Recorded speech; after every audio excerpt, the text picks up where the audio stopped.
Hi friends, welcome back to another episode of Autism, Living with Autism. And this is another day of beta, and we are making our way here to some of the topics that I want to talk to you about today, which is finding out what to do and some techniques you can apply now rather than later before you can even get an IEP from school, because those are some important facts that we have gone through personally that I can give you some tips on. So I hope they're helpful.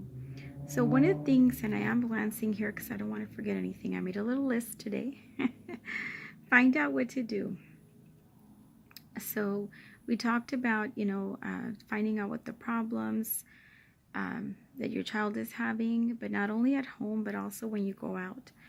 Let me give you some examples. Sometimes you could be at a restaurant and you'll take in your son or daughter, and they may be maybe babies, and they're crying more intensely than usual. And we all know those rude people out there that don't understand autism or Asperger's, and they will completely give you these darting looks and just make these nasty comments about your parenting skills, and they just don't understand.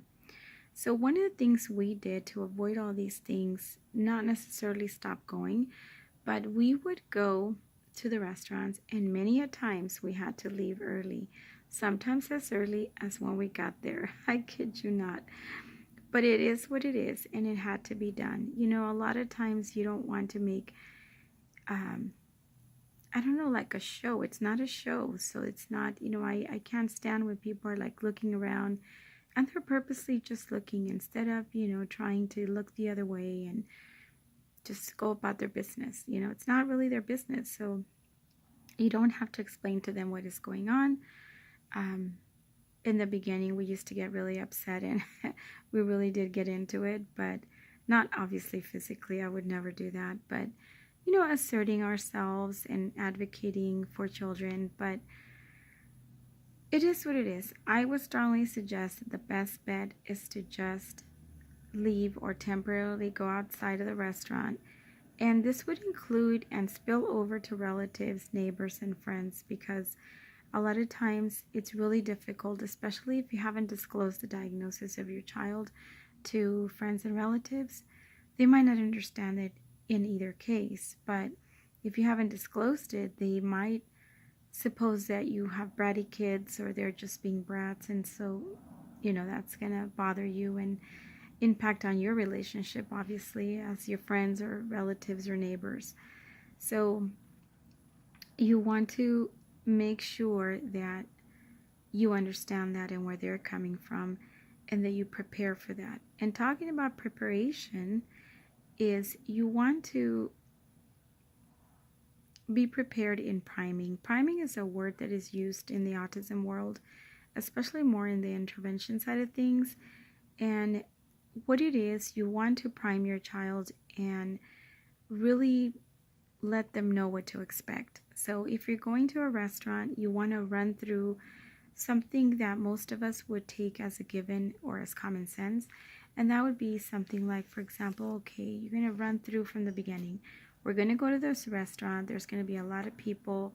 There's going to be a lot of talking, maybe some screaming from other children or crying, kids running around, people going in and out of the bathroom. And if you're going to a place like, let's say, a buffet area, you would have to explain in detail that you can, we're going to go to the table first, then after that, we're going to get up and individually go and get our food, come back to the table.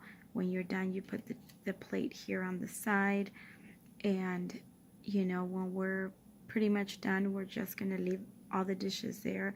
We're not going to talk to the waiters and the waitresses. We're just going to say hello.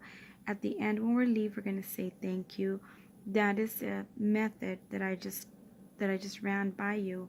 That is a method of priming the children, the kids, especially when they get to be like older kids and teenagers. They will start getting the point of these things. So that has been one of the things that has really worked for us. So I hope that this has helped you in any way to really start honing in as to what are the difficulties when you're going out and what you're feeling like, because a lot of times the parents' feelings are kind of put away, and people can be so insensitive. So you have to deal with your feelings. Yes, you're sad. Yes, you're mad. Yes, you're upset. But for the sake of your child, you need to put all that away and focus on helping your child to become a very productive citizen in the world, very functional. So I hope this has helped you in any way. Thank you so much for watching. Remember to be healthy, well, happy, and organized. And I'll see you next time. Many blessings.